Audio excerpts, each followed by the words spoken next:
حدیث میں آتا ہے کہ حضرت عیسیٰ علیہ السلام جب آسمان سے نازل ہوں گے، اب پتہ نہیں اتنی اوپر سے زمین پہ آئیں گے، یہ اسباب کے خلاف ہے نا، یہ بات انسان کے لیے تو ممکن نہیں ہے۔ جب آپ زمین کے خول سے باہر جاتے ہیں آکسیجن ہی ختم ہو جاتی ہے، زندہ رہنا ممکن نہیں ہے، لیکن عیسیٰ علیہ السلام کو اللہ نے اپنی قدرت سے زندہ رکھا ہوا ہے۔ جب قرب قیامت میں دمشق میں عیسیٰ علیہ السلام آئیں گے تو حدیث میں آتا ہے کہ امام مہدی شام میں نماز کے لیے کھڑے ہوئے ہوں گے، عصر کی نماز کے لیے مصلی پہ مینار ہے، اس پہ کون نازل ہوگا؟ حضرت عیسیٰ علیہ السلام۔ تو مینار سے پھر سیڑھیاں لگائی جائیں گی حضرت عیسیٰ کے اترنے کے لیے۔ کمال کی بات ہے، اللہ وہاں سے یہاں تک آ گئے، تھوڑا سا تو رہ گیا فاصلہ۔ چھوڑو یار، تم لوگ کی سمجھ میں نہیں۔ ابے سوال پیدا ہوتا ہے کہ جب ادھر سے ادھر تک آ گئے تو تھوڑا سا تو رہ گیا ہے نا، اب یہاں سیڑھیاں کیوں لگائی جا رہی ہیں؟ بھائی دنیا کیا ہے؟ دارالاسباب ہے۔ ادھر سیڑھیوں سے جانا ممکن نہیں تھا، وہ اللہ اپنی قدرت سے ہی لے گیا۔ یہ دنیا دارالاسباب ہے، یہاں پہ کیا لگیں گی؟ سیڑھیاں لگیں گی۔ وہاں سے نیچے اتریں گے، اتنے بڑے بڑے بال ہوں گے جن سے پانی بہ رہا ہوگا، کیونکہ حضرت عیسیٰ علیہ السلام کو جب سولی پہ لٹکایا جا رہا تھا اس وقت آپ نے غسل کیا تھا، تو اللہ نے ان کی شکل کا کوئی آدمی کر دیا اور عیسیٰ ابن مریم کو آسمانوں پہ اسی حال میں اٹھا لی۔ اور قرب قیامت میں جب نازل ہوں گے تو عصابۃ تغزو مع عیسیٰ ابن مریم، نبی نے فرمایا میری اس امت کے لیے جنت کی ضمانت ہے جو عیسیٰ ابن مریم کے ساتھ مل کے جہاد کرے گی۔ حضرت عیسیٰ نے آتے ہی کیا کرنا ہے؟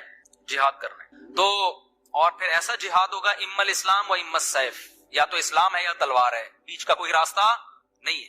اور تقاتلون الیہود، سب سے پہلے لڑائی کس سے ہوگی؟ یہود سے ہوگی، عیسیٰ ابن مریم کی، کیونکہ یہود نے آپ کو قتل کرنے کی کوشش کی تھی، تو اللہ تعالیٰ عیسیٰ ابن مریم ہی کے ذریعے ان سے انتقام لیں گے۔ خیر، اب ایسا نہ ہو کل کوئی امام مہدی آ جائے۔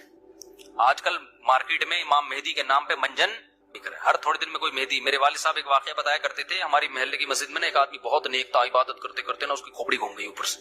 بعض لوگ بہت زیادہ عبادت کرتے ہیں، دماغ خشک ہو جاتا ہے، خوراک ہوتی نہیں ہے، ہنسی مزاح کی کوئی بات ہی نہیں ہوتی، تو اوپر سے سیٹنگ کیا ہو جاتی ہے؟ آؤٹ۔ تو اس کی سیٹنگ آؤٹ ہو گئی۔ برا نہیں تھا وہ، میرے والد صاحب کے پاس آیا، کہنے لگا، میرے والد صاحب کو لوگ حافظ صاحب کہتے تھے، حافظ صاحب ایک بات آپ سے کرنا چاہتا ہوں، آپ ذرا نیک آدمی لگ رہے ہیں، صرف آپ سے کروں گا، کسی اور سے نہیں۔ والد صاحب نے کہا کیا؟ کہتے ہیں مجھے نا کچھ الہامات ہو رہے ہیں کہ امام مہدی میں ہی ہوں۔ والد صاحب ہمیں یہ واقعہ سنا رہے تھے، کہتے ہیں کہ میں نے اس سے کہا کہ بس مجھے بتا دیا، میرے علاوہ کسی کو قطعاً نہیں بتانا، ورنہ حالات کا میں ذمہ دار، کوئی بھی بیل دے گا، صحیح ہے نا؟ تو بس یہ مجھے بتا دیا نا، بس یہ ہم دونوں کے راز کی بات ہے اور اللہ کو پتا ہے، کسی تیسرے کو بتانے کی بالکل بھی ضرورت نہیں۔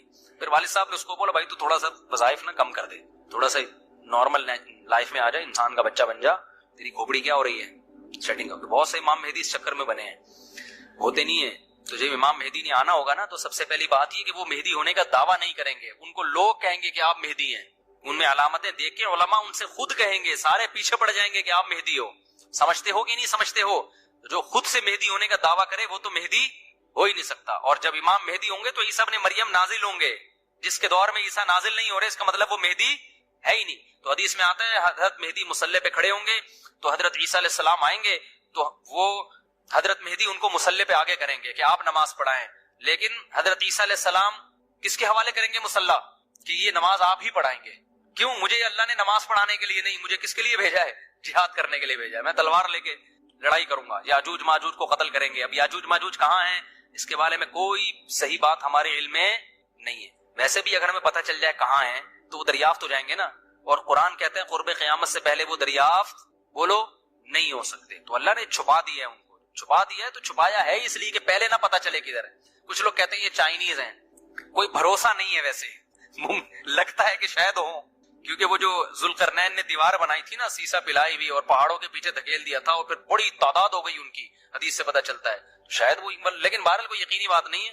تو یاجوج ماجوج ایک بڑی طاقتور قوم ہوگی جس کو حضرت ذوالقرنین نے سورہ کہف میں اس کا بھی تذکرہ ہے، پہاڑوں کو بند کر کے ان کو دھکیل دیا، کہیں چھپا دیا ان کو، تو قرب قیامت میں وہ نکلیں گے اور پھر دنیا میں تباہی مچائیں گے، اور پھر ان کو کون قتل کرے گا؟ حضرت عیسیٰ علیہ السلام۔ تو وہ ابھی نہیں نکلیں گے، جب نکلیں گے تو ان کا ابھی دریافت بھی نہیں ہو سکتے وہ۔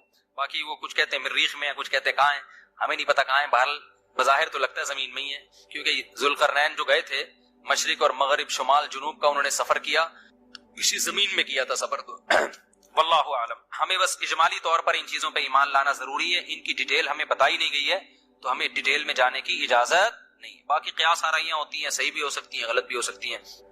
اچھا، تو میں یہ عرض کر رہا تھا کہ 309 سال وہ سوئے ہیں، وَنُقَلِّبُهُمْ ذَاتَ الْيَمِينِ وَذَاتَ الشِّمَالِ، اللہ کہتے ہیں ہم ان کو پلٹ دیتے، اب ادھر کو کروٹ لے کے سوچو، اب ادھر۔ وَكَذَلِكَ بَعَثْنَاهُمْ، 309 سال کے بعد ان کو اللہ نے جگایا، پوری حکومت بدل گئی، پوری حکومت کا تختہ پلٹ گیا۔ اب جب 309 سال کے بعد اٹھے ہیں تو پیٹ کمر سے چپکا ہوا ہے، ٹھیک ہے نا، بھوک لگ رہی ہے ٹائٹ والی، تو کیا کہتے ہیں؟ کم لبستم، پہلے آپس میں کہنے لگے ہم کتنا سوئے ہیں، ہم کتنا سوئے؟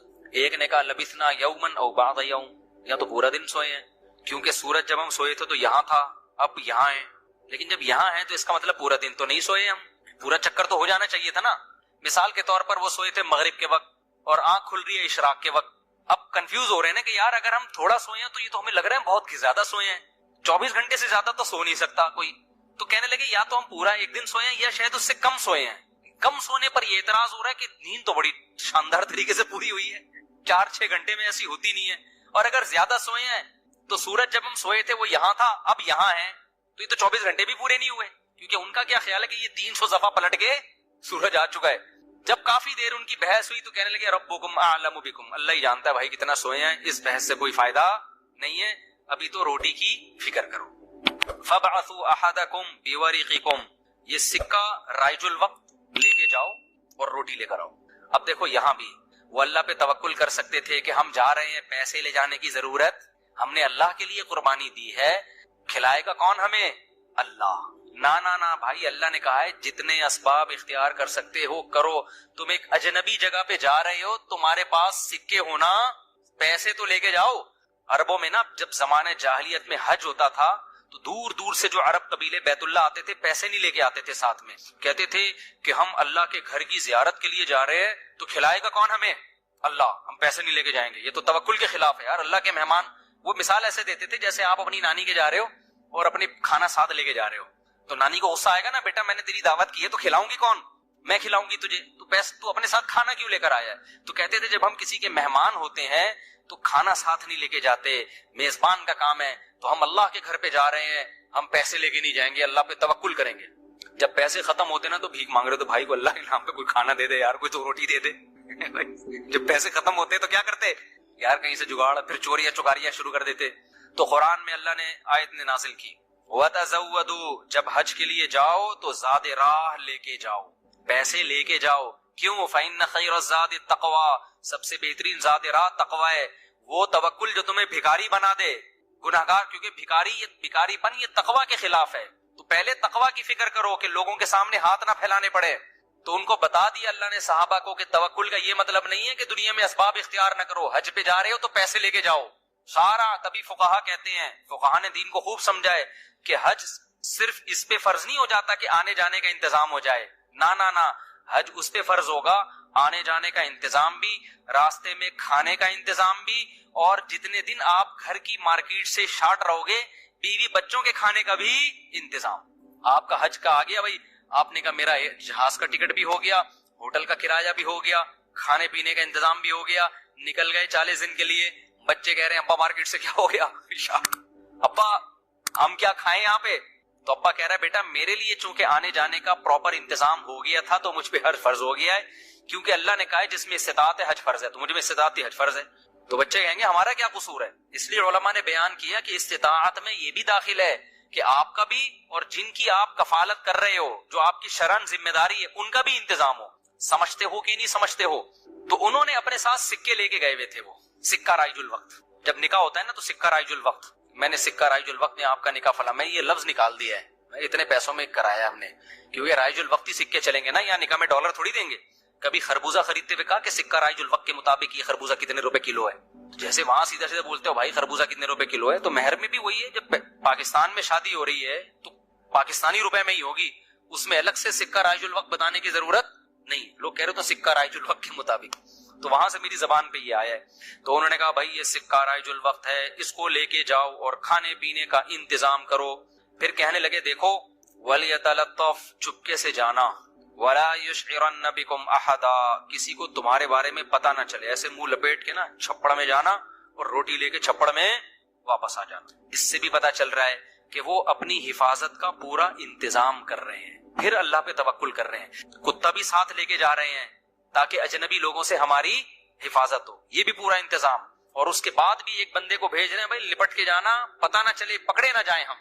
اور آگے انہوں نے کیا کہا, فَلْيَنظُرْ أَيُّهَا أَزْكَىٰ طَعَامًا, دیکھنا پاکیزہ کھانا ہو, حلال کھانا لے کے آنا. اس سے بھی پتہ چلتا ہے کہ چونکہ غیر مسلم ریاست تھی نا, وہاں ان پر واجب تھا کہ کھانا خریدنے سے پہلے تحقیق کر لیں کہ حرام ہے یا حلال. اسلامی ملک میں اس تحقیق کی ضرورت نہیں ہے کیونکہ حلال ہی ہوتا ہے. یہاں آپ ہوٹل میں بیٹھ کے پوچھیں یہ گدھے کا گوشت ہے یا بکرے کا گوشت ہے, وہ رکھ کے ایک تھپڑ لگائے گا آپ کے.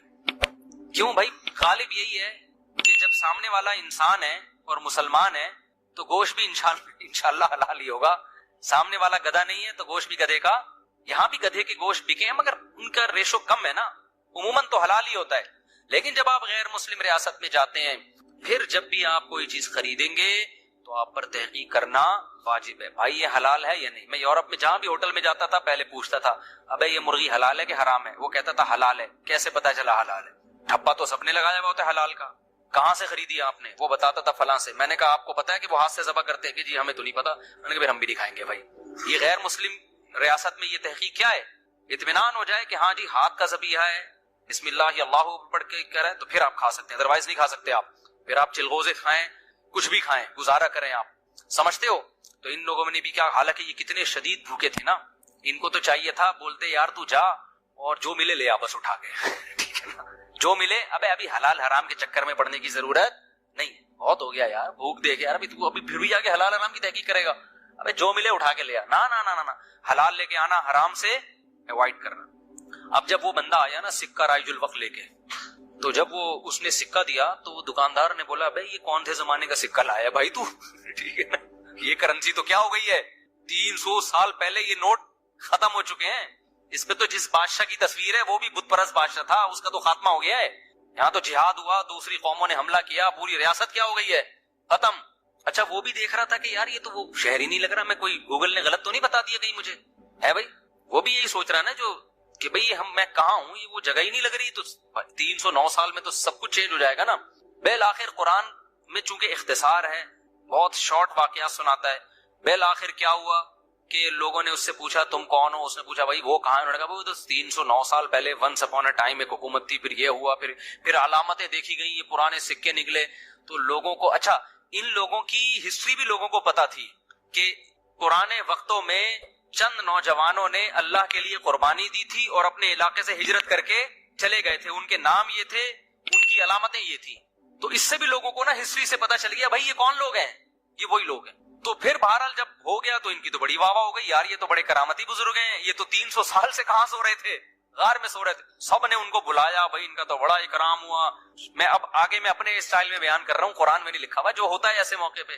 بھائی دم کر دیں, ہمارے وہ گنجے کے بال نہیں آ رہے, حضرت اس کے سر پہ دم کر دیں, اس کی شادی نہیں ہو رہی, اس کے لیے دعا کر دیں, اور یہ بچہ مفتی مولوی صاحب میرا بچہ انسان کا بچہ بن جائے. ہم نے جب پیدا کیا تھا اس وقت انسان تھا, لیکن اب جو رپورٹ ہے اس کے مطابق یہی جو شکایتیں آ رہی ہوتی ہیں, کوئی پھونک لگاتے ہیں, کوئی تبلیغ میں نکال دیں, کوئی نصیحت کر دیں, جو بھی ان کا اتنی عزت ہو گئی, اتنی عزت ہو گئی. پھر انہوں نے وہ سب آ گئے اور ان کی بڑی, جو اللہ نے نا ان کی دعا ایسے قبول کی کہ بجائے ہجرت کرنے کے انہی کے وطن کو ان کے لیے سوٹیبل بنا دیا. اور بالآخر ایک وقت کے بعد ان کی طبعی موت ہوئی. تو اب لوگوں میں جھگڑا ہو گیا, بھائی ان کی موت واقع ہو گئی ہے, تو یہ چونکہ ایک بڑا تاریخی واقعہ ہوا ہے, تاریخی واقعہ ہوا ہے نا, اس واقعے کو محفوظ رکھ. ہسٹری تو ہر ایک چاہتا ہے نا محفوظ ہو, اور وہ ہسٹری جس میں کوئی سبق ہو. تو کسی نے کہا ہم قبہ بنائیں گے, کسی نے کہا ہم کیا بنائیں گے. لیکن جو غالب لوگ تھے, جن کو اللہ نے غلبہ دیا تھا, انہوں نے کہا لنتخذن علیہم مسجدا, ہم ان کے غار, کہا جاتا ہے کہ اسی غار میں ان کو دفن کیا گیا جس غار میں انہوں نے زندگی گزاری نا, ہم ان کے غار کے قریب ایک مسجد بنائیں گے تاکہ اس مسجد میں نماز بھی ہو, عبادت بھی ہو, عقیدہ توحید بھی زندہ رہے. کیونکہ انہوں نے قربانی توحید کے لیے دی تھی, اور مسجد توحید کا سب سے بڑا ذریعہ ہے. مسجد بتاتی ہے کہ صرف اللہ کو پکارا جائے گا, تو انہوں نے پھر وہاں مسجد بنا دی. تو اب بعض لوگ اس سے کہتے ہیں, اس سے پتہ چلتا ہے مزاروں پہ مسجدیں بنانا جائز ہیں. نا نا نا, اس وقت ان کی قبر کے قریب مسجد بنائی گئی تھی توحید کو زندہ کرنے کے لیے. اب قبروں پہ مسجد بنانے سے توحید کا بیڑا غرق ہوتا ہے. اب شرک اور بت پرستی پھیلتی ہے اس سے, اس لیے علماء کہتے ہیں اب قبرستانوں میں مسجدیں نہیں بنائی جائیں گی. ان کی نیت کچھ اور تھی, آج کچھ اور ہونے لگتا ہے, آج قبروں کو سردہ ہونے لگتا ہے وہاں پہ, اس لیے آج منع کیا جائے گا اس عمل سے. سمجھتے ہو کہ نہیں سمجھتے؟ تو اس واقعے میں ہمیں کیا سبق ملتا ہے؟ اس واقعے سے ہمیں سبق ملتا ہے کہ جو اللہ کے لیے قربانی دیتا ہے اللہ اس سے غافل نہیں ہوتا. اللہ غیب سے اس کی مدد کرتا ہے. حدیث میں آتا ہے کہ حضرت عیسیٰ علیہ السلام جب آسمان سے نازل ہوں گے، اب پتہ نہیں اتنی اوپر سے زمین پہ آئیں گے. یہ اسباب کے خلاف ہے نا یہ بات، انسان کے لیے تو ممکن نہیں ہے. جب آپ زمین کے خول سے باہر جاتے ہیں آکسیجن ہی ختم ہو جاتی ہے، زندہ رہنا ممکن نہیں ہے. لیکن عیسیٰ علیہ السلام کو اللہ نے اپنی قدرت سے زندہ رکھا ہوا ہے. جب قرب قیامت میں دمشق میں عیسیٰ علیہ السلام آئیں گے تو حدیث میں آتا ہے کہ امام مہدی شام میں نماز کے لیے کھڑے ہوئے ہوں گے، عصر کی نماز کے لیے. مصلی پہ مینار ہے، اس پہ کون نازل ہوگا؟ حضرت عیسیٰ علیہ السلام. لوگ دلچسپی سے نہیں دیکھتے، کوارٹر فائنل میں اتنا دلچسپی سے بولو نہیں دیکھتے جو فائنل میچ دیکھتے ہیں. اللہ نے ان کا ظلم پوری دنیا کے سامنے نمایا. آج جو غزہ پہ جو کچھ ہو رہا ہے پوری دنیا کے سامنے اللہ نے دکھا دیا. اقوام متحدہ کی 60 سے زیادہ قراردادیں ہیں جس کی اسرائیل دھجیاں اڑا چکا ہے. 60 سے زیادہ قراردادیں، 60 سے زیادہ، جس کو اسرائیل نے ماننے سے انکار کیا ہے. یونائٹڈ نیشن کی بات کر رہا ہوں میں. تو اللہ تعالیٰ ان کو تھوڑا سا پنپنے دے رہے ہیں کہ ٹھیک ہے اس دفعہ سیمی فائنل تم جیت لو، فائنل تک تو پہنچو نا تم، اس کے بعد ہوگا کیا. دیکھو آپ نے سنا ہوگا کہ لاتوں کے بت ہاتھوں سے نہیں مانتے. یہ جو اسرائیل جو کچھ کر رہا ہے نا، اس کا اصل حل مجھے بھی پتا ہے. اس کا اصل حل ہے جہاد. اس کا اصل حل کیا ہے؟ جہاد. تو آج بھی رشیا، چائنا وہ اسرائیل کے حق میں نہیں ہے. عین ممکن ہے اللہ مظلوموں کی آواز سے ایسے حالات پیدا کر دے کہ اس جنگ میں براہ راست کون کود پڑے؟ سوویت یونین کود پڑے. اور اگر سوویت یونین اس جنگ میں کود پڑا جس کے پورے چانس لگ رہے ہیں، تو پھر یہ تیسری جنگ عظیم کی طرف معاملہ جائے گا. اور پھر دنیا میں جو تباہی ہوگی نا، تباہی ہوگی وہ میرے اور آپ کے تصور سے بھی زیادہ ہے. کیونکہ اب تلواروں سے یا صرف ہوائی جہازوں سے جنگ نہیں ہوتی، اب سب کے پاس نیوکلیئر ہتھیار ہیں، اب ایٹم بم چلیں گے. آج اگر دنیا انسانیت پہ رحم کھانا چاہتی ہے، آج اگر امریکہ، برطانیہ، جرمنی، فرانس جو دنیا کے لیڈر کہلائے جاتے ہیں، آج اگر یہ چاہتے ہیں کہ انسانیت کو تباہی سے بچائیں، جو اصل ظالم ہے نا یہودی، اس کا ہاتھ روکنا ہے، تو آج اگر یہ اسرائیل کا ہاتھ زبردستی روک لیتے ہیں تو دنیا بڑی تباہی سے بچ جائے گی. اور اگر یہ دنیا اسرائیل کا ہاتھ نہیں روکتی اور اس جنگ کو بند کرنے کی کوشش نہیں کرتی، تو بھائی جو تیسری جنگ کی طرف معاملات جا رہے ہیں اس کے ذمہ دار یہ لوگ ہوں گے جو دنیا میں تہذیب کے ٹھیکیدار ہیں. ہمیں قرآن و سنت میں اس بارے میں کیا ہدایات ملتی ہیں؟ اللہ کہتا ہے میں نے یہود پہ ذلت کو مسلط کر دیا ہے. اس آیت میں اور اس حدیث میں جو میں نے تقاتلون الیہود والی حدیث پڑھی، اس میں مسلمانوں کے لیے خوشخبری ہے کہ اللہ تعالیٰ نے جیسے بنی اسرائیل انتہائی کمزور تھے، فرعون کا ظلم اور بربریت کا شکار تھے. اللہ سورہ قصص میں کہتے ہیں وَنُرِيدُ أَن نَّمُنَّ عَلَى الَّذِينَ اسْتُضْعِفُوا فِي الْأَرْضِ، ہم نے ارادہ کیا کہ زمین میں کمزور ترین لوگوں کو اٹھا کے زمین کا امام بنا دیں گے، طاقتور پہ غالب کر دیں گے. بہت دفعہ ایسا ہوا ہے، کم من فئۃ قلیلۃ غلبت فئۃ کثیرۃ باذن اللہ. اللہ کہتے ہیں دنیا کے نقشوں میں جو غالب ہوتا ہے، جس کی فتح اسباب کی دنیا میں یقینی ہوتی ہے، میں بہت تھوڑی سی جماعت کو طاقتور بنا کے دنیا کا امام بنا دیتا ہوں. ہمیں اللہ کی رحمت سے اور قرآن اور حدیث کی جو بشارتیں مل رہی ہیں اس سے پوری امید ہے کہ انشاءاللہ یہ جو ابھی حالات ہوئے ہیں، انشاءاللہ یہ اسرائیل کی شکست پہ اور یہودیوں کی ہمیشہ کے لیے شکست پہ اس کا نتیجہ نکلے گا انشاءاللہ. اور نبی صلی اللہ علیہ وسلم کی وہ حدیث پوری ہوگی کہ تمہاری جو بڑی جنگ ہوگی، نبی نے کیا فرمایا؟ اس امت کی ایک جماعت ہمیشہ جہاد کرتی رہے گی. لا یزال طائفۃ من امتی ظاہرین علی الحق. ہر دور میں لڑائی ہوئی ہے، جہاد ہوا ہے. آپ اس ہسٹری اٹھا کے کہیں نہ کہیں جہاد ہمیشہ ہوتا رہا ہے. تو آج بھی ایسا ہوگا.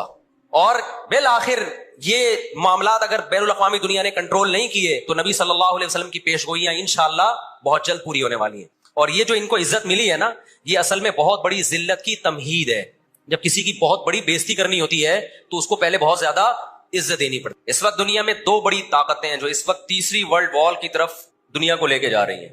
آپ کو پتا ہے پہلی جنگ عظیم میں کتنے لوگ ہلاک ہوئے، دوسری جنگ عظیم میں کتنے لوگ ہلاک ہوئے، اور اب جب تیسری جنگ عظیم ہوگی تو ہلاکتوں کا جو ریشو ہوگا، میں سمجھتا ہوں آدم علیہ السلام کے زمانے سے لے کر اب تک دنیا میں جتنی ہلاکتیں ہوئی ہیں وہ ایک طرف ترازو کے ایک پلڑے میں رکھتے ہیں آپ، اور یہ تیسری جنگ عظیم جو اسرائیل کی وجہ سے ہونے جا رہی ہے اس میں جو ہلاکتیں ہوں گی وہ تمام ریکارڈ توڑ دیں گی. اور اس کا ذمہ دار برطانیہ، امریکہ اور اسرائیل ہوگا، جو دنیا میں سب سے زیادہ تہذیب کے ٹھیکے دار سمجھے جاتے. دنیا میں دو بڑی جنگیں ہو چکی ہیں، ان دونوں بڑی جنگوں میں کہیں بھی کسی مسلمان کا نام بولو نہیں آئے گا، کہیں بھی نہیں آئے گا کہ یہ کسی فلاں مسلم کی وجہ سے ہوئی ہے یہ جنگ. اور اب تیسری جنگ عظیم کی طرح، اور یہ جنگ ہوگی، یہ ذہن میں رکھیں. قرآن نے یہ بھی واضح کر دیا کہ آپ کسی پر زبردستی نہیں کر سکتے، تلوار کی زور سے کسی کو اسلام میں داخل نہیں کر سکتے. اے اللہ ہم نے ان غیر مسلموں سے سلوک کیسا کرنا ہے؟ یہ بھی قرآن نے بیان کر دیا، لا ينهاكم الله عن الذين لم يقاتلوكم في الدين ولم يخرجوكم من دياركم ان تبروهم، 28واں پارہ. جو بھی غیر مسلم ہے، چاہے وہ یہودی ہو، چاہے وہ عیسائی ہو، چاہے وہ ہندو ہو، سکھ ہو، بدھسٹ ہو، اللہ فرماتے ہیں اللہ تمہیں ان سے اچھے سلوک سے منع نہیں کر رہا، بلکہ اچھے سلوک کا اللہ تمہیں حکم دے رہا ہے. ہمارے نبی صلی اللہ علیہ وسلم جب کوئی یہودی بیمار ہوتا اس کی بھی عیادت کے لیے اسی طرح جایا کرتے تھے جیسے کسی مسلمان کی عیادت کے لیے جاتے. ہمارے نبی کی زوجہ ایک یہودی خاندان سے تھیں، وہ اپنے یہودی خاندان کو ہدیے دیا کرتی تھیں. ہمارے نبی صلی اللہ علیہ وسلم نے اس عمل سے انہیں منع نہیں کیا. ہماری دشمنی یہودیوں سے نہیں ہے، عیسائیوں سے نہیں ہے، ہماری دشمنی ان یہودیوں سے ہے جو اسرائیل کو سپورٹ کر رہے ہیں. آپ اگر قرآن اٹھا کے دیکھیں، اللہ تعالیٰ نے اپنے محبوب ترین پیغمبر موسیٰ کلیم اللہ وقربناہ نجیہ، جن کے بارے میں قرآن کہتا ہے وہ پیغمبر جن کو کوہ طور پہ بلا کے میں ان سے سرگوشیاں کیا کرتا تھا، اس پیغمبر کو اللہ نے اس قوم کی طرف بھیجا. کس قدر ٹینشن دی یہودیوں نے موسیٰ علیہ السلام کو. ہٹلر جو تھا نا دوسری جنگ عظیم میں تو جرمنی گیا ہوں نا، میں نے وہ قبرستان بھی دکھایا تھا یہودیوں کا. ہٹلر نے یہودیوں پہ بہت زیادہ ظلم کیا جو بالکل غلط کیا. ہم اس ظلم کو کبھی بھی حوصلہ افزائی نہیں کرتے، دیگوں میں اٹھا کے زندہ ڈال دیا کرتا تھا. ہم اس عمل میں ہٹلر کی بالکل بھی حوصلہ افزائی نہیں کرتے، اس عمل کو اپریشیٹ نہیں کرتے. لیکن اس نے ایک تاریخی الفاظ کہے تھے، اسے پتا تھا دنیا مجھے برا کہے گی بعد میں کہ لاکھوں یہودی مار دیے میں نے. اس نے کہا میں چاہتا تھا سب کو قتل کر دیتا، ایک بھی زندہ نہ چھوڑتا، لیکن کچھ میں زندہ چھوڑ کے جا رہا ہوں تاکہ دنیا جب مجھے یاد کرے گی نا کہ یہودی ظالم تھا تو دنیا کو پتا چلے گا کہ میں نے ان کو قتل کیوں کیا. کچھ چھوڑ کے جا رہا ہوں، یہ چین سے نہیں بیٹھیں گے، دیکھنا کرتے کیا ہیں یہ. ہٹلر اگر آج زندہ ہوتا، دنیا کہتی کہ تو بندہ ٹھیک نہیں تھا لیکن بات ٹھیک کر کے گیا ہے.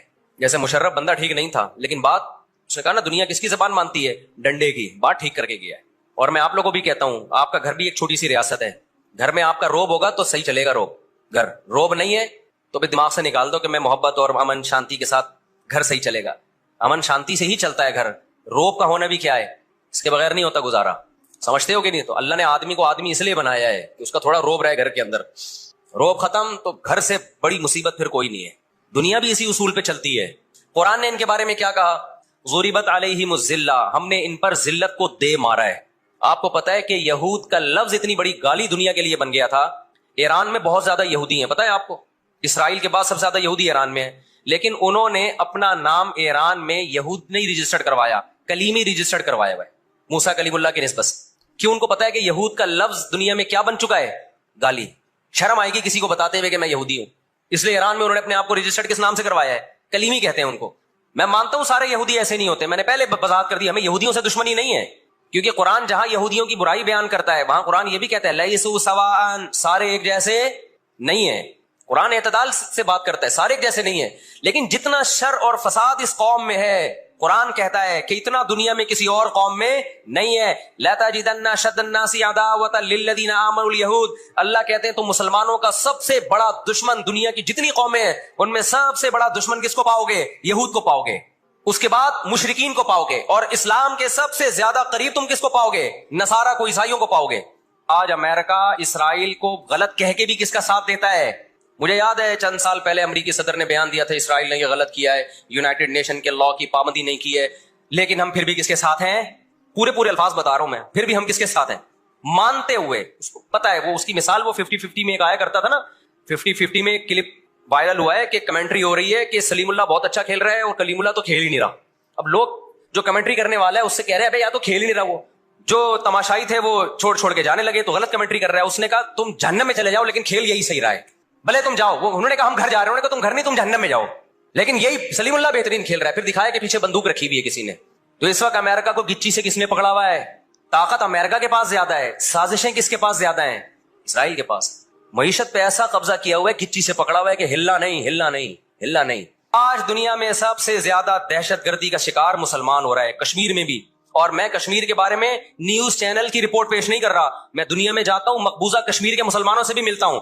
نام ان کے ہائی لائٹ نہیں کیے جا سکتے، ان کی ویڈیو نہیں ڈالی جا سکتی ورنہ انڈیا ان کو تنگ کرے گا. مقبوضہ کشمیر میں کوئی ایک مسلمان ایسا نہیں ہے جو انڈین گورنمنٹ سے خوش ہو. ابھی مسقط میں ایک خاتون ملی مقبوضہ کشمیر سے، مجھے تو لوگ پہچان لیتے ہیں، کہنے لگے مفتی صاحب خدا کا واسطہ آپ آواز اٹھائیں، ہم پر بہت ظلم کر رہا ہے انڈیا، بہت مار رہا ہے ہمیں کشمیر میں. بتاؤ دنیا آواز اٹھا رہی ہے اس پہ، کیونکہ مسلمان کا خون بہ رہا ہے. روہن گیان میں کس کا خون بہتا ہے؟ برما میں مسلمان کا خون بہتا ہے. فلسطین میں کس کا خون بہ رہا ہے؟ مسلمان کا خون بہ رہا ہے. جہاں مسلمان کا خون بہے گا دنیا منہ پہ ٹیپ لگا لیتی ہے. جہاں کوئی ایک غیر مسلم، ہماری نظر میں مسلمان کا خون بہے یا غیر مسلم کا. تھوڑی سی بات لیلۃ القدر کے حوالے سے کر دوں، پھر ہم چلتے ہیں آگے. نبی صلی اللہ علیہ وسلم نے فرمایا کہ لیلۃ القدر میں یہ دعا زیادہ پڑھا کرو، اللہم انک عفو تحب العفو فاعف عنا. اے اللہ تو معافی کو پسند کرتا ہے، سراپا معافی ہے، پس تو ہمیں معاف کر دے.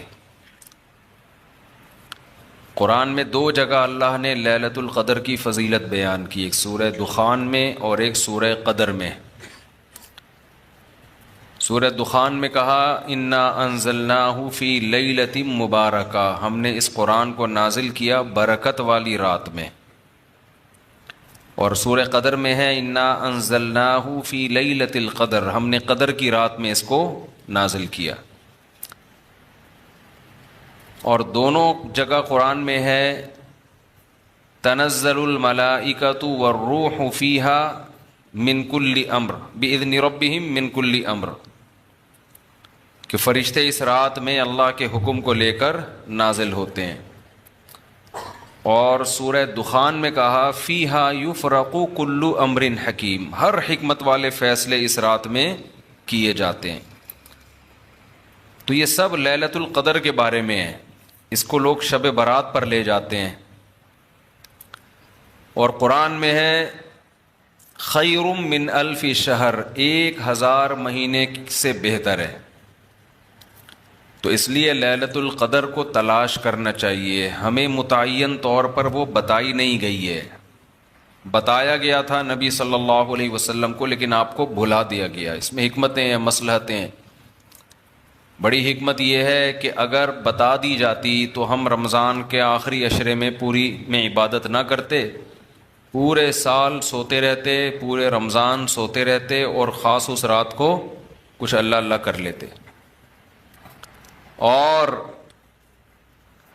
یہ بھی خطرہ تھا بتا دی جاتی تو اس میں گناہ کا عذاب بھی 1000 گنا، سینکڑوں گنا بڑھ جاتا، پھر حجت تمام ہو جاتی. پھر کوئی گناہگار یہ نہیں کہہ سکتا تھا کہ بھائی مجھے کیا پتا تھا آج لیلۃ القدر ہے. تو بڑا عذاب آ سکتا تھا اللہ کا، کوئی اس رات میں گناہ کرتا. تو اس لیے اللہ کی حکمت نے اس بات کا تقاضا کیا کہ اس رات کو چھپا دیا جائے. اب امکانات ہیں. پہلی بات تو رمضان میں ہوگی، اتنی بات تو تقریباً یقینی ہے. دوسری بات رمضان کے آخری عشرے میں ہوگی، یہ بھی تقریباً یقینی ہے. اب آخری عشرے میں پھر ہمیں یقینی نہیں بتایا کون سی رات، یہ بتا دیا گیا کہ طاق راتوں میں، یعنی 21ویں رات، 23ویں رات، 25ویں، 27ویں اور 29ویں، ان راتوں میں امکان زیادہ ہے. اور بعض حضرات کے نزدیک 27ویں میں امکان اور بھی زیادہ ہے. بعض حضرات کا موقف ہے، لیکن یقینی بات نہیں ہے.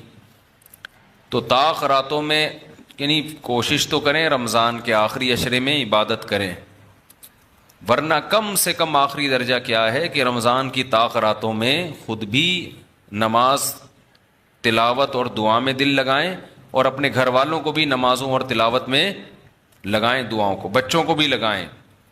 اٹھایا کریں رات کو جا کے کہ بیٹا اٹھو، تھوڑا اللہ اللہ کر لو، نماز پڑھ لو، کچھ اللہ سے دعائیں مانگ لو. دعا کو بہت فوکس کرنا چاہیے. آج کل دعاؤں کو چھوڑ دیا بالکل، حالانکہ سب سے بڑی عبادت ہی دعا ہے. دعا میں اللہ اور بندے کا جو کنیکشن ہوتا ہے نا، وہ نماز میں بھی نہیں بنتا، وہ تلاوت میں بھی نہیں بنتا. وہ جو تعلق بنتا ہے نا اللہ اور بندے کا دعا میں، وہ کسی عبادت میں نہیں بنتا. تلاوت کا مطلب تو یہ کہ اللہ آپ سے کیا کہہ رہا ہے وہ سن لیں آپ، اس میں تو یہ فائدہ ہوتا ہے. لیکن دعا میں تو آپ اللہ سے تعلق بڑھاتے ہیں نا، آپ اللہ سے مانگتے ہیں. تو اس لیے ان راتوں میں خوب گڑ گڑا کے لمبی لمبی دعائیں مانگنے کا معمول بنائیں. اعتکاف والے ساتھی بھی بیٹھ جائے کریں اکیلے میں، کہیں کچھ کر لیں، اللہ اللہ سب کچھ مانگ لیں، یہ سوچ کر کہ جو مانگیں گے اللہ ہمیں وہ دے گا. جب انسان مانگتا ہے نا پتہ نہیں ملے گا نہ ملے تو پھر ملتا نہیں ہے. اللہ کہتا ہے جب تیرا میرے بارے میں یہ نظریہ ہے کہ میں دیتا ہی نہیں ہوں تو پھر مانگتا رہے بیٹھ کے, میں نہیں دوں گا. اللہ میں استغنا بہت ہے. اللہ کا معاملہ یہ ہے کہ اللہ میں استغنا بہت ہے. اللہ کے سامنے جھکو گے تو وہ چپڑ پھاڑ کے دے گا, تھوڑی سی بھی اکڑ دکھاؤ گے تو پھر اللہ کا کچھ نہیں بگاڑ سکتے, پھر خود ہی رلتے رہو گے, ساری زندگی برباد ہوتے رہو گے. جیسے نبی صلی اللہ علیہ وسلم نے ایک بوڑھے کو بخار میں دیکھا, فرمایا کہ طہور, یہ بخار تمہارے گناہوں کو معاف کرے گا, خیر برکت کا ذریعہ ہے. وہ بیچارہ کہیں غصے میں تھا, اس نے کہا یہ ایک بڈھے کو تنگ کرنے کے لیے آیا ہے. آپ نے فرمایا اب ایسا ہی ہوگا, یہ گناہوں کی معافی کا ذریعہ اب نہیں بنے گا. تو دعا میں مانگیں یہ سوچ کر کے یقینی طور پر اللہ میری دعا کو قبول کرے گا, تو اور بار بار مانگتے رہیں. مانگیں کیا, یہ بڑی پرابلم ہے, یہ بڑا مسلمان کے ساتھ مسئلہ ہے. بھائی بڑی بڑی چیزیں مانگیں اللہ تعالیٰ سے. سب سے بنیادی ضرورت ہماری کیا ہے؟ فمن زحزح عن النار وادخل الجنة فقد فاز, جسے جہنم کی آگ سے بچا لیا گیا اور جنت میں داخل کر دیا گیا وہ ہے اصل کامیاب. تو یہ مانگو اللہ تعالیٰ سے, اے اللہ مجھے جنت. مانگنے کا مطلب پتہ ہے کیا ہوتا ہے؟ یہ نہیں ہوتا کہ میں انہی بدماشیوں میں رہوں لیکن آخرت میں مجھے معاف کر کے جنت میں داخل کر دینا, یہ قطعاً مطلب نہیں ہے.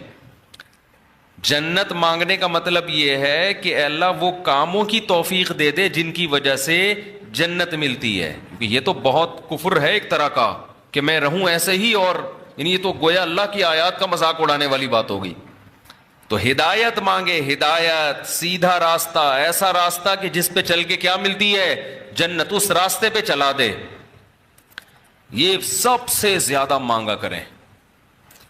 اور جو دین کے کام میں لگے ہوئے ہیں, مبلغین ہیں, علماء ہیں, دینی مدرسے کے طلباء ہیں, وہ ایک اور دعا بہت زیادہ مانگا کریں, کیونکہ ان کو صرف جنت تھوڑی چاہیے, ان کو تو یہ چاہیے کہ ہمیں اللہ نے پیغمبروں کا وارث بنایا ہے, تو ہم سے اے اللہ تو دین کا کام بہت زیادہ لے لے, جو ہمارا مقصد ہے, ہمارا ہدف ہے.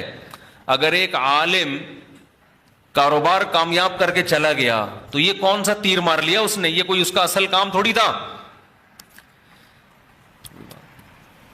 ایک عالم شادی کر کے 4 شادیاں کی اور دھڑا دھڑ بچے پیدا کر کے دنیا سے چلا گیا, کام تو یہ بھی اچھا کیا اس نے, لیکن یہ اس کا اصل ہدف, یہ تو کوئی بھی کر سکتا ہے. یہ تو ابو ظہبی کے جو سابق بادشاہ تھے ان کے میرے خیال ہے 100 کے قریب کہا جاتا ہے بیٹے بیٹے تھے ان کے, دھڑا دھڑ شادیاں کی انہوں نے. وہ لوگ تو پھر طلاقیں دے دے کے بھی کرتے رہتے ہیں نا عرب بادشاہ, انہیں کوئی نہیں پوچھتا کہ طلاق دے بھی دے, ہم تو آپ اور نہیں یہ حرکت شروع کر دینا, پٹو گے بہت برے طریقے سے. اور ویسے بھی شریعت میں پسندیدہ کام نہیں ہے طلاق دینا, کہ عرب لوگوں کے پاس پیسہ بہت ہے, وہ بھائی ایک بیوی کو طلاق دی, یہ بھائی بنگلہ دے دیا, وہ خوش ہوتی ہے, چل بھائی بنگلہ ملا, پھر ایک اور شادی کی, تو ان کے ہو جاتے ہیں 100.